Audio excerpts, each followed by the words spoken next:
Shalom sekali lagi Bapak Ibu Saudara yang dikasihi dalam Tuhan. Memang hanya di dalam Tuhan saja perlindungan kita.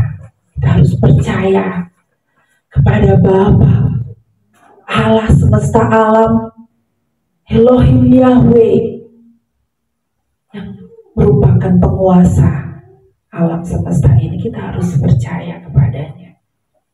Kita harus takluk, tunduk hormat kepadanya, kepada kuasa Allah itu saja.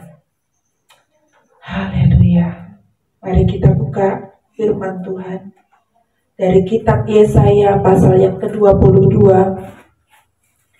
Yesaya pasal yang ke-22 ayat 12 sampai dengan ayat yang ke-14.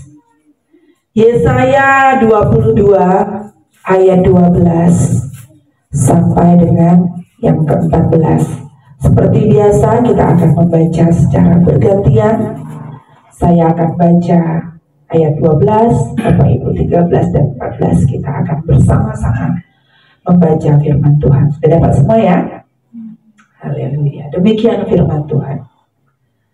Pada waktu itu Tuhan semesta alam menyuruh orang menangis dan meratap dengan menggundul kepala dan melilitkan kain kapur. Tetapi lihat, di tengah-tengah mereka ada kegirangan dan sukacita, membantai lembu dan menyembelih domba, makan daging dan minum anggur sambil berseru, marilah kita makan dan minum, sebab besok kita mati. Bersama-sama 2, 3 ya. Tetapi Tuhan semesta alam menyatakan diri dan berfirman kepadaku, sungguh kesalahanmu ini tidak akan diampuni sampai kamu mati. Firman Tuhan, Tuhan semesta alam. Haleluya. Bapak Ibu, saudaraku yang dikasihi Tuhan, apa sih bedanya manusia dengan binatang? Sama-sama mereka ciptaan Tuhan. Sama dipelihara Tuhan. Sama-sama diberi kesempatan hidup oleh Tuhan. Tetapi apa yang membedakan manusia dengan binatang? Yang membedakan itu adalah manusia itu bisa hidup mulia. Tidak ada binatang yang mulia. Tidak ada. Sebagus apapun dia, seindah apapun bulunya, sekuat apapun, sedahsyat apapun, semenyeramkan apapun, sebesar apapun, contohnya dinosaurus, harimau, atau burung-burung yang indah warnanya, mereka tidak mulia. Mereka tidak mulia. Kalaupun mati, ya sudah, mereka mati begitu saja, menjadi tanah, menjadi debu, punah. Tidak diingat lagi, ya, punah jadi bakteri, jadi tanah. Tapi bedanya manusia itu tidak mati jiwanya. Kalaupun kita mati, jiwa kita itu terus hidup. Jiwa kita itulah yang bisa mulia. Jiwa kita itulah yang bisa berkualitas. Jadi kehidupan manusia, hidup manusia sendiri, diri manusia itu sendiri, itu bisa mulia. Dan kemuliaan itu bukan diukur dari berapa banyak hartanya, berapa banyak kekayaannya, bukan diukur dari jabatannya, bukan diukur dari posisinya, bukan diukur dari kecantikan kegantengannya, bukan diukur dari tingginya pendidikannya. Bapak Ibu, betapa banyak kita mendengar bahwa ada orang yang kaya, yang hebat, ya, yang tinggi pendidikannya, tapi kalau dia terkena sakit jiwa, apa gunanya itu? Sakit jiwa dia, tinggi pun pendidikannya. Saya mengenal masih saudara kami di Medan, tinggi pendidikannya. Tapi karena saking tingginya, dia mengalami sakit jiwa. Jadi dia sakit jiwanya, Kak, kalau ngoceh pakai bahasa Inggris. Iya, itu saudara saya di Medan, ngocehnya pakai bahasa Inggris. Gak ada mulia-mulianya. Gak ada derajat hidupnya. Gak ada. Ya. Jadi manusia berbeda dengan hewan ketika hidupnya bisa berkualitas, hidupnya bisa mulia. Dan terlebih lagi kemuliaan yang manusia miliki itu adalah kemuliaan yang kekal kalau dia hidup bersama Tuhan. Tapi kalau dia tidak hidup bersama Tuhan, dia tidak bisa memiliki kesempatan mulia bersama Tuhan. Itu yang membedakan, Bapak Ibu, saudaraku sekalian. Jadi tentu yang mulia itu adalah rohnya, roh kita, rohani kita ini, jiwa kita ini yang mau mulia.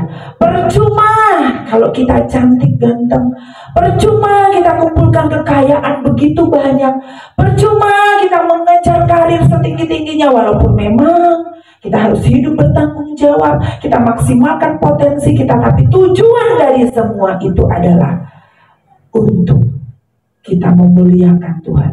Dan setelah kita memuliakan Tuhan, Tuhan akan memuliakan kita bersama-sama dengan Tuhan. Karena itu hak kita. Itu hak kita. Itu tujuannya. Kalau kita memuliakan Tuhan, itu berarti kita hidup seturut sepikiran dengan kehendak Tuhan. Karena Tuhan yang mau kita sukakan. Dan pikiran itu, kesempatan itu, kemampuan itu tidak dimiliki oleh binatang. Tidak dimiliki.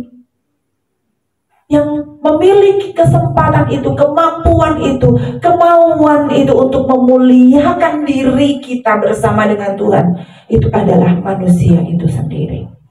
Kalau binatang gak bisa. Kalau binatang ya samalah seperti ayat firman Tuhan itu tadi. Ya. Marilah kita makan dan minum, sebab besok kita mati. Binatang kan kayak gitu ya. Dia lahir, besar, cari makan, kawin, punya anak, cari makan. Bergiat begitu-begitu aja, siklus hidupnya begitu saja. Begitu saja. Dan kemudian habis, kemudian mati. Jadi dia lahir, beranak, ya, lahir ya. Kemudian besar, usahanya cuma cari makan, habis makan dia kawin, cari keturunan, dia dapat keturunan, ya dia begitu aja. Kemudian mati, hidupnya di hutan, berjalan begitu aja. Tapi ada loh manusia yang seperti itu. Banyak manusia yang seperti itu tuh banyak. Ya dia lahir, dia tumbuh besar begitu ya. Dia sekolah, kemudian harus cari keturunan, nikah, dapat keturunan. Ya hidup menghabiskan hari-hari seperti itu, kerja, pulang, begitu lagi, cari makan, sampai mati. Ada manusia begitu dan itu banyak. Dan itu adalah kewajaran menurut dunia. Wajar seperti itu. Dan manusia-manusia seperti ini tidak pernah memikirkan, setelah aku mati, aku mau kemana? Setelah aku mati, aku dengan siapa? Jiwaku ini siapa yang memegang? Apakah jiwaku ini dimuliakan atau tidak?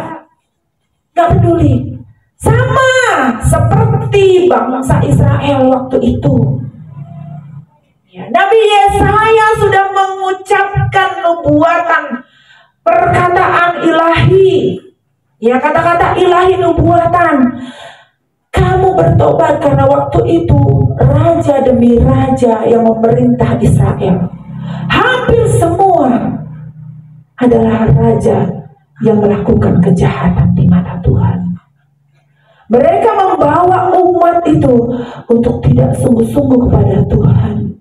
Mereka berpaling kepada dewa-dewa asing, Allah-Allah lain yang bukan Elohim Yahweh. Hampir semua kalau kita baca Perjanjian Lama, mulai dari Hakim-Hakim, Kisah Raja-Raja, ya, kita baca hampir semua selama kurang lebih 400 tahun setelah bangsa Israel dimerdekakan oleh Tuhan sendiri, tangan Tuhan sendiri yang membawa mereka keluar dari Mesir. Tapi keturunan berikutnya berpaling daripada Tuhan, dan Tuhan marah. Tuhan bilang, berkabung kamu, ratapi hidupmu. Ya, Tuhan mengajak bertobat.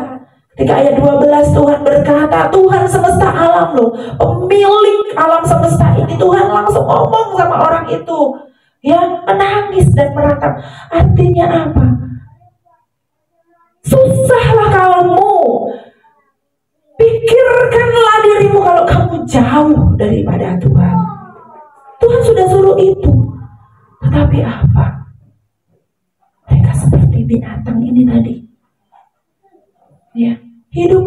Ayat 13, tapi lihat di tengah-tengah mereka, ya, mereka senang-senang, happy, sukacita, bantai lembu, sembelih domba. Itu artinya apa? Berpesta pora. Mereka tidak meratapi nasib kekalnya, gak tahu ini mau kemana. Padahal musuh mengintai. Tuhan mengizinkan bangsa asing, ya, Tuhan mengizinkan orang lain menghabisi Israel. Itu bangsa pilihan loh, bangsa pilihan. Bapak, ibu, saudaraku, anak-anakku. Tuhan itu maha dahsyat. Tuhan penguasa alam semesta. Allah tidak membuat mudah dirinya untuk ditemukan. Gak mudah Tuhan itu dicari. Kita cari pejabat aja, ada prosedurnya. Dia raja segala raja, tidak mudah ditemukan, tidak murahan.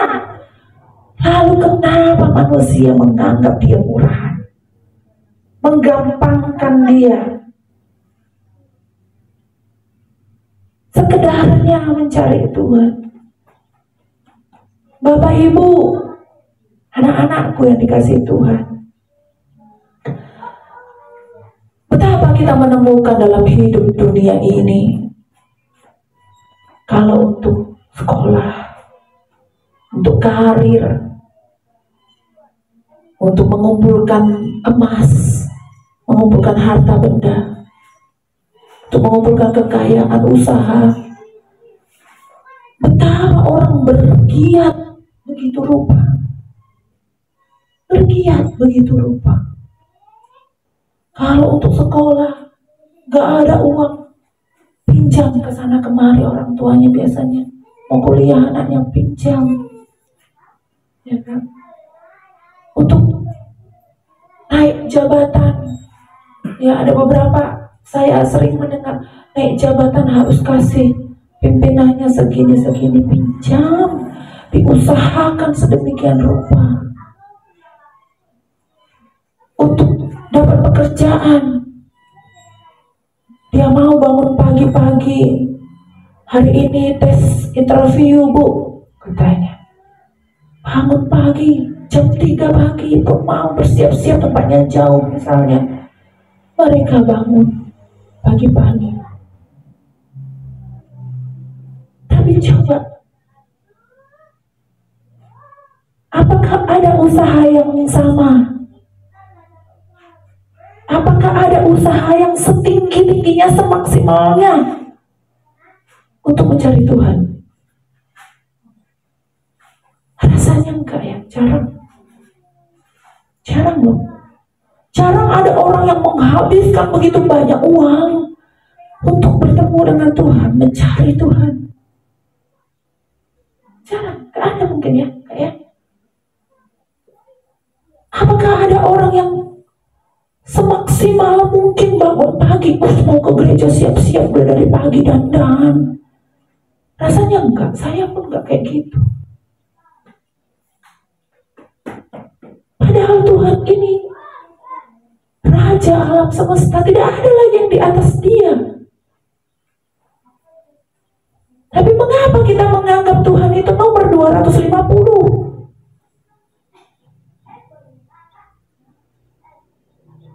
Dan hidup kita masih, saya bilang ya apa? Menyepelekan Tuhan. Kalah lo kita sama Saulin itu ya, pendeta Buddha itu. Aduh, pernah kan nonton film Shaolin itu? Pernah Pak ya nonton film Shaolin itu? Ada orang itu ya, kalau mau berguru, dia datang ini. Dia kan pemabuk gitu ya, pemabuk, gak berarti lah dia dibuang di masyarakatnya itu, dihina di desanya. Kemudian dia datanglah ke kuil Shaolin itu kan, dia datang, tolonglah pendeta, aku maulah jadi muridmu. Pendetanya nolak, ya enak kali kamu gak sembarang mau jadi murid, tolonglah aku mau belajar. Enggak, katanya, tutuplah gerbang itu kan. Tapi berdirilah dia di gerbang itu, adalah hujan salju sampai beku, ada saljunya sama jadi es batu. Dia di situ berdiri, dia di situ, mau dia pergi demi mencari ilmu kungfu itu kan. Ditengoklah dari sama gurunya itu, tengoklah dari dalam, aduh maulah dia ini, ada hasrat yang besar untuk mencari ilmu itu. Lama-lama disuruh anak buahnya, bukalah gerbang itu, suruh dia masuk ke kuil Shaolin. Masuklah dia. Ketika dia masuk pun bukan langsung itu jadi muridnya, bukan. Suruh angkat air dulu dia, ngurusi jemuran, ya kan, menghidangkan, melayani murid-murid yang lain. Dia hidangkan itu, dan dia harus setia di situ, setia sampai bertahun-tahun, sampai kuat, otot-ototnya menjadi kuat, terlatih dia untuk merendahkan hati, merendahkan diri, hormat kepada pimpinannya, terlatih. Baru nanti setelah 10 tahun, cuma gitu-gitu aja kerjanya, baru gurunya bilang, ayo ikut latihan. Ketika ikut latihan itu bukan berat, bukan ringan, berat.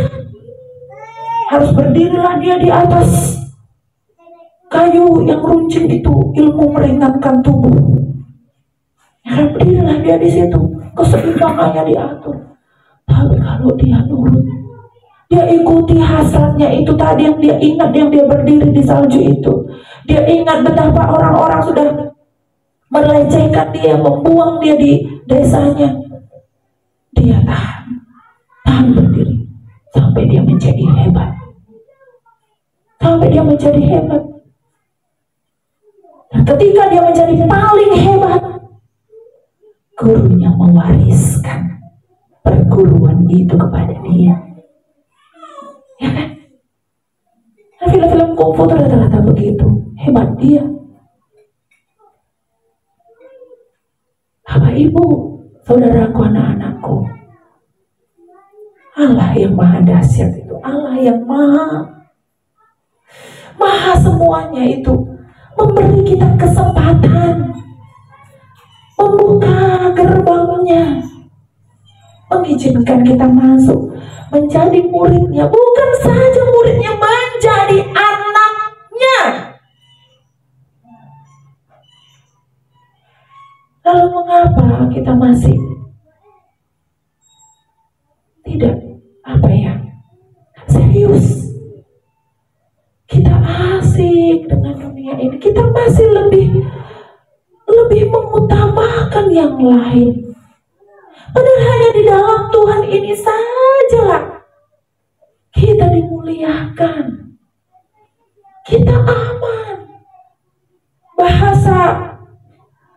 Bahasa apanya ya, bahasa puitisnya, kita itu terbang tinggi bersama Tuhan. Aduh, indah sekali. Nggak ada yang lebih indah dari itu, Bapak Ibu. Apa lagi yang kita pikirkan? Apa lagi yang kita khawatirkan? Nggak ada. Nggak ada. Kemarin hari Sabtu, sebenarnya udah 1 minggu ini Bapak ini mau mendaftarkan anaknya sekolah di sini. Ini ada 1 orang bapak dengan anaknya mau daftar sekolah di sini. Jadi dia seminggu ini mengantar anaknya, terus menunggui anaknya terus dalam kelas kan. Tapi saya hanya melihat seperti itu saja. Baru kemarin lah saya ngobrol sama dia panjang. Saya ngobrol dan saya memperhatikan bagaimana dia memperlakukan anaknya itu. Dia ini 10 tahun menunggu anaknya itu baru ada anaknya. Jadi dia memperlakukan anaknya itu lebih dari apapun. Aduh, nggak bisa. Sampai anaknya itu dipegang saja nggak bisa. Dipegang. Kalau dia dipegang, disentuh itu langsung dia cari bapaknya, takut. Umurnya 3 tahun. Ya. Kalau main, bapaknya yang harus bereskan. Bereskan bang, baru boleh main yang lain. Bapak aja. Jadi bapaknya tuh bikin perlindungannya tuh overprotective gitu ya, over. Kita melindungi anak kita, tapi ini over. Kalau over itu berarti sudah tidak normal. Saya perhatikan. Dan akhirnya dari obrolan-obrolan kami, saya memperhatikan bapak ini seperti depresi. Ya. Makanya kalau kata Bu Satya, orang-orang seperti ini yang bakalan nanti kena gangguan kejiwaan. Dia depresi karena dia begitu khawatir anaknya ini nanti tidak terlindungi. Karena anaknya mau dititipkan di sini dengan opungnya dan dia harus kerja ke Jakarta balik. Papa mamanya di Jakarta. Jadi dia begitu khawatir.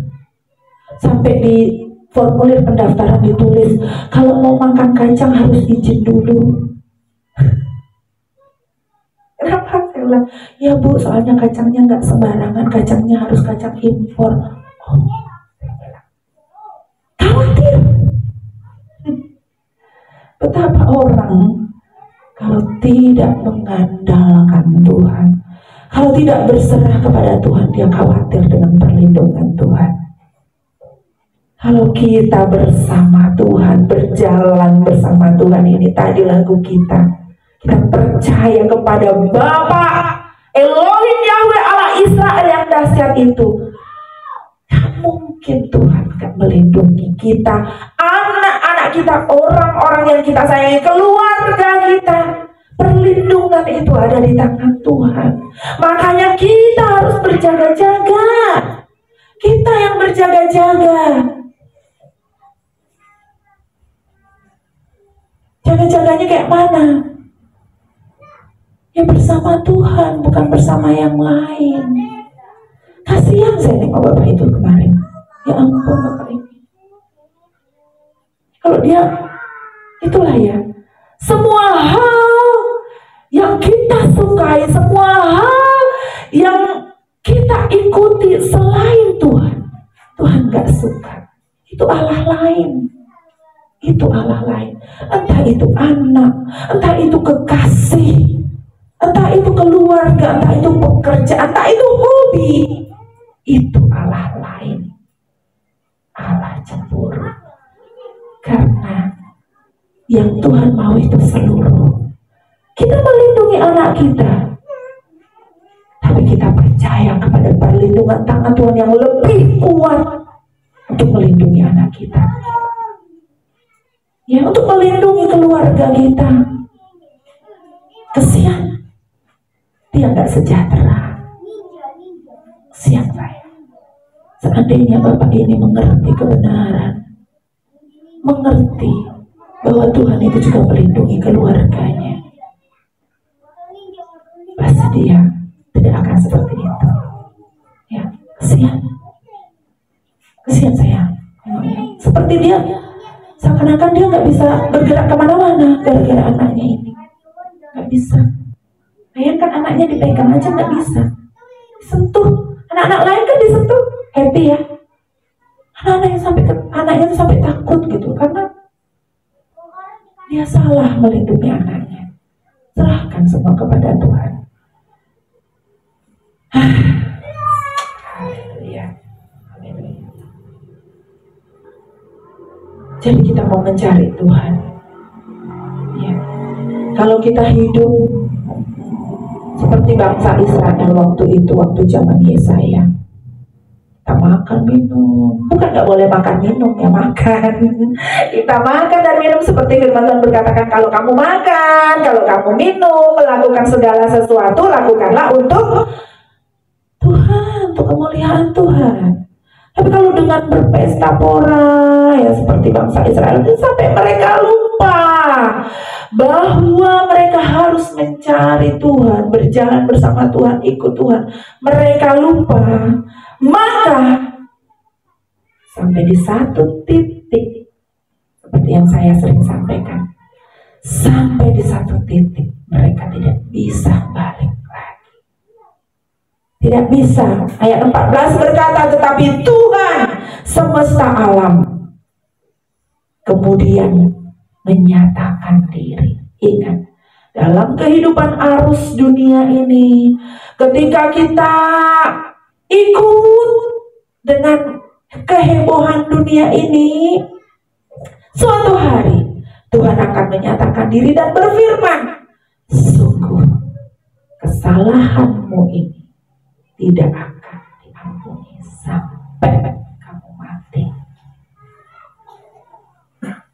Sampai di titik itu mati kita. Sampai di titik itu hancur kita. Makanya sebelum sampai, Tuhan tidak mau mengampuni kita lagi. Yuk, bergiat kita. Bergiat kita cari Tuhan. Gak ada hal lain yang lebih menyukakan kita. Gak ada hal lain yang lebih mensejahterakan kita selain kita cari Tuhan. Gak ada. Ya, kobarkan terus semangat kita ini. Kobarkan terus. Berapa banyak waktu kita yang sia-sia untuk hal yang bukan untuk memuliakan Tuhan. Berapa banyak? Nah, itu mulai kita kurangi. Rutinitas kita, waktu kita yang kita pakai untuk tidak memuliakan Tuhan, kita mulai kurangi. Kalau perlu buang sehabis-habisnya. Karena waktu kita terbatas. Kita punya waktu ini terbatas. Hari kita menuju kualitas itu. Kita menuju kemuliaan itu. Kita menuju ke situ. Arahkan pandangan bahwa saya ini ahli waris. Saya mau berada di rumah Tuhan.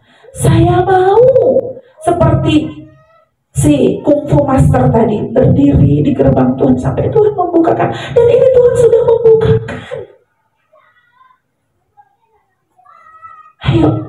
Ayo, berjuang kita, ya, semangat kita. Biarpun kita cuma 1-2 orang, Bapak Ibu.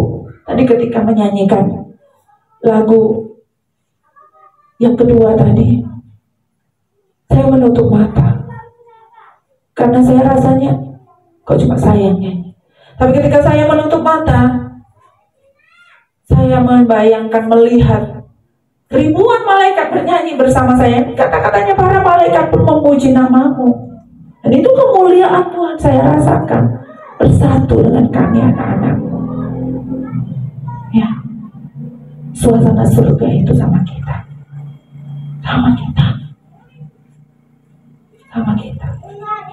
Sendiri pun kita, tapi malaikat ribuan bersama kita.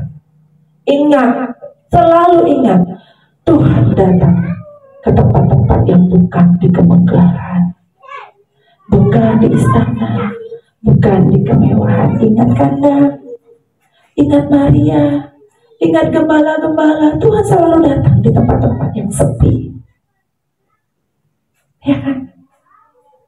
Ingat Gideon, ingat Yusuf. Tuhan datang ketika dia dipenjara di bawah tanah, ya kan? Bahkan hadirat Allah melingkupi Tuhan Yesus sendiri. Ketika Tuhan Yesus ada di padang gurun berpuasa, gak apa-apa, Yohana, gak apa-apa, tetap semangat, ya. Kamu memimpin pujian, ribuan malaikat memuji bersama kita di sini, ya kan? Itu yang penting, itu yang penting. Haleluya, haleluya. Yuk kita kejar kemuliaan. Kemuliaan jiwa kita, kemuliaan hidup kita bersama dengan Tuhan, bukan yang lain. Jangan sampai tiba di satu titik nanti Tuhan berkata seperti ini, keadaanmu tuh gak bisa dipulihkan, kesalahanmu gak bisa dipulihkan. Ya udah, matilah, lepaskan. Kita gak mau itu ya, Bapak Ibu. Kita berjuang, mulai mengubah rutinitas kita, waktu-waktu kita, pikiran kita, tingkah laku kita, ya, semua yang kita lakukan itu bagi kemuliaan Tuhan. Saya bersyukur hari apa itu Pak yang kita libur, kita bisa melihat sunset ya di Bali ini. Saya itu kalau melihat sunset ya, nah, kalau saya lihat sunset itu saya ingat bahwa hidup itu, hari itu pasti berakhir. Hidup kita itu pasti berakhir. Dan ketika berakhir, apakah sunset kita itu indah di hadapan Tuhan? Apakah indah? Kalau indah Tuhan bisa nikmati. Tapi kalau kita berakhir, hari kita berakhir dengan mendung gelap, kelabu, petir banyak. Karena hidup kita, hari-hari kita habiskan dengan hal-hal yang gak jelas. Gak bisa itu dinikmati Tuhan. Ingatlah, jika memandang langit dan ada sunset, matahari terbenam, ingatlah, harimu akan berakhir, hari saya akan berakhir. Dan biarlah kita dimuliakan bersama-sama Tuhan di kekekalan, di langit baru dan bumi yang baru. Amin. Mari kita bangkit berdiri bersama-sama, kita tutup ibadah kita. Haleluya. Kemuliaan bagimu ya Tuhan. Kemuliaan bagimu saja, Elohim Allah. Biarlah kami diingatkan, diperbaharui hari ini Bapa dengan firman-Mu. Terima kasih karena kami dipuaskan dengan firman-Mu. Terima kasih Tuhan, ubahkan kami dan kami mau berubah Tuhan. Kami mau menjadi murid-Mu yang setia, anak-Mu yang setia. Kami mengejar itu Tuhan dalam seluruh hidup kami berjanji ya Bapak. Terima kasih untuk ibadah hari ini. Terima kasih Tuhan, dan kami tetap berdoa Tuhan untuk setiap kami. Ketika kami kembali ke rumah kami, pekerjaan kami, keluarga kami percaya perlindungan Tuhan ada dalam kami. Kami juga berdoa untuk anak sekolah minggu yang sebentar kami melaksanakan ibadah anak. Kiranya kasih sayang Tuhan, hadirat Tuhan juga menyertai mereka. Biarlah firman Tuhan juga sampai melindungi, memberkati anak-anak kami ini Tuhan. Kami menyerahkan ke dalam nama Tuhan. Terima kasih Bapak, terpuji-pujilah nama-Mu. Mari kita mengangkat tangan, kita menerima berkat Tuhan, mengarahkan pikiran, hati hanya kepada Tuhan saja. Kekasih hati Tuhan, permata hati Tuhan, anak-anak Tuhan, pulanglah dengan membawa damai sejahtera, sukacita, perlindungan yang nyata dari Allah Bapa kita, Elohim Yahweh Allah Israel, dan Allah kita juga. Inilah cinta kasih dari Tuhan kita Yesus Kristus yang sudah membukakan pintu gerbang surgawi dengan darahnya, sehingga kita dilayakkan menjadi anak-anak Tuhan. Dan terimalah penyertaan Roh Kudus membimbing kita, memimpin kita berjalan di dalam kebenaran dan berjalan bersama dengan Tuhan. Terimalah ini semua berkat ilahi di dalam nama Tuhan Yesus Kristus. Haleluya. Umat Tuhan katakan amin. Haleluya. Ibadah